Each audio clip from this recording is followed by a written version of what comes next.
तर शिंदेंचं निमंत्रण पत्रिकेत नाव नाही याबाबत कल्पना नाही असं गणेश नाईक म्हणतात। निमंत्रण पत्रिकेत नाव नाही याबाबत आयुक्तांना विचारा असंही त्यांनी म्हटलंय। पुन्हा प्रकार घडला असेल तर उद्या कॅबिनेट आणि कारवाई त्यावर नक्की होईल असं शिरसाट यांनी प्रतिक्रिया देताना म्हटलंय।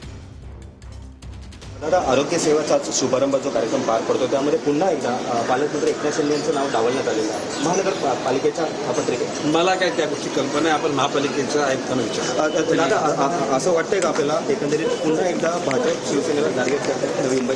ते बघा, त्या गोष्टी एकूण महायुतीच्या अनुषंगाने ज्या गोष्टी ठरलेल्या आहेत त्या पद्धतीने कारभार व्हावा अशी माझी इच्छा आहे।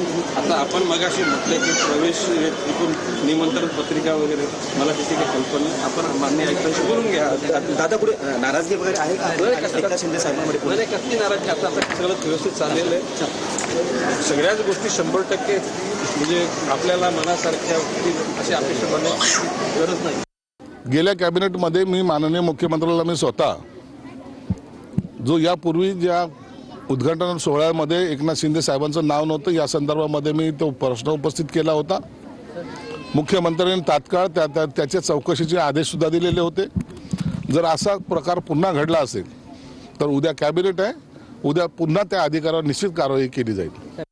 हे बघा, ज्या पद्धतीने जर नवी मुंबईचा कारभार अशा पद्धतीने सुरू असेल तर चुकीचं आहे। ठाणे महानगरपालिकेमध्ये